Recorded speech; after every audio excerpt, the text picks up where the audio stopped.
Welcome back to the channel, everybody. Now, if you haven't seen already, Jurgen Klopp has decided at the end of the season he is leaving Liverpool. We're going to just recap slightly over Jurgen's Liverpool career, trophies he's won, players he's brought in.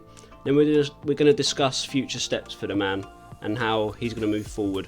So without further ado, let's get into it. So Klopp replaced Brendan Rodgers at Liverpool on the 8th of October 2015. So he's been there almost 10 years. He's been there about 8 years. From what I can remember, Liverpool seemed very stagnant, and he sort of came in, rebuilt them and refreshed them, turned them into this powerful team they are now. And if we go over some of his signings and how he's developed those players and what they're doing now, let's look at some of his biggest signings, because obviously every manager has the flops.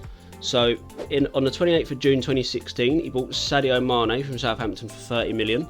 And we know how Mane is revered by Liverpool fans. He's the best football player in the world. This is not talked about enough with Klopp, how he develops players. Joel Matip on a free transfer, 1st July 2016, has been a stalwart in the Liverpool defence ever since. You know, Wijnaldum, bought from Newcastle, 25 million in July 2016 as well. For about a season or two, he's regarded as one of the best midfielders in the league. You've got Salah, who he bought from Roma. Now looking back, this is cheap, 44 million euros in the 1st of July 2017, and he's gone on to become a Liverpool legend. Possibly one of the best players to ever play at the club, one of the best players in the Premier League, and possibly not in the top 10, but he's probably revered as one of the best wingers of all time, Mo Salah. And to have bought him for that sort of money, 44 million, now you look back, it's very cheap. Bidded by Saudi for ridiculous amounts of money. But I'm still looking on here, Andy Robertson, what he's done for Liverpool.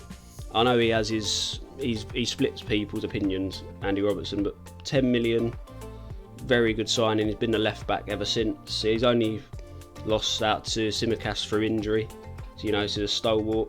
Alex Oxlade-Chamberlain, now he was actually good at Liverpool. I don't remember him being there for long, but I remember when he played for Liverpool in the centre of the park, he was very good. He was mainly played on the wing at Arsenal, but he always said he wanted to play in the midfield. Klopp brought him into the midfield, and I think he did quite well at Liverpool.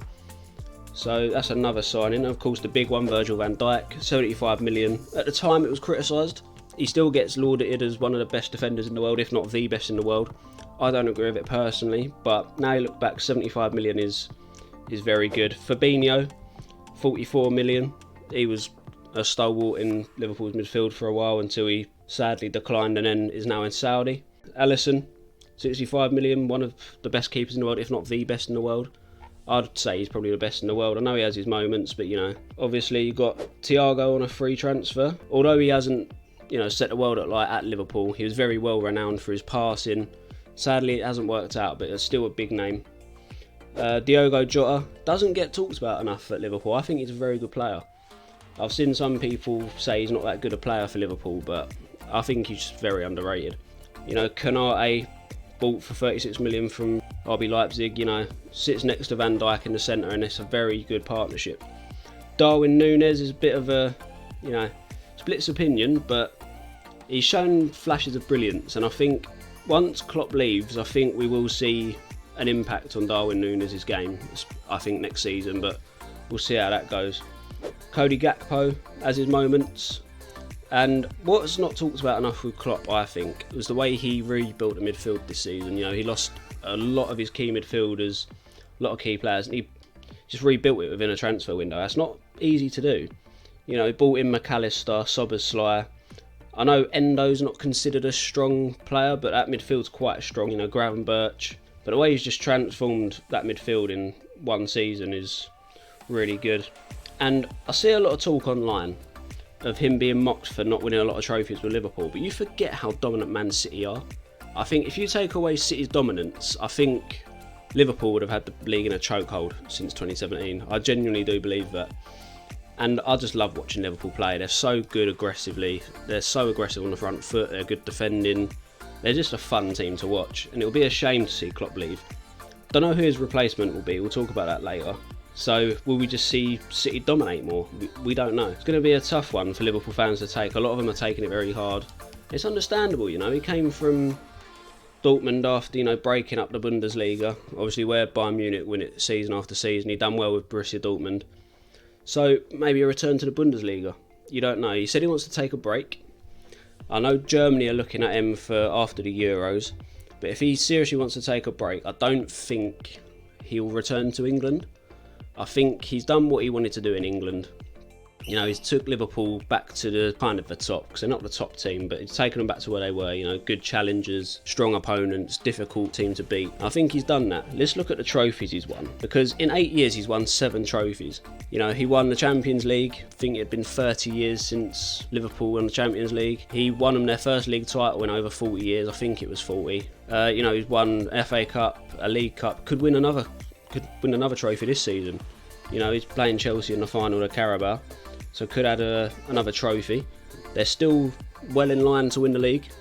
I think they're 5 points clear at the time of recording, but we know what Man City can do. They can just rip teams to shreds. But it would be nice to see Klopp bow out with some trophies in his last season. It's going to be weird watching Liverpool now because they know their manager's leaving. But does that mean they'll try harder? You know, they'll want to win for him. Talk about the next moves and, you know, his potential replacements.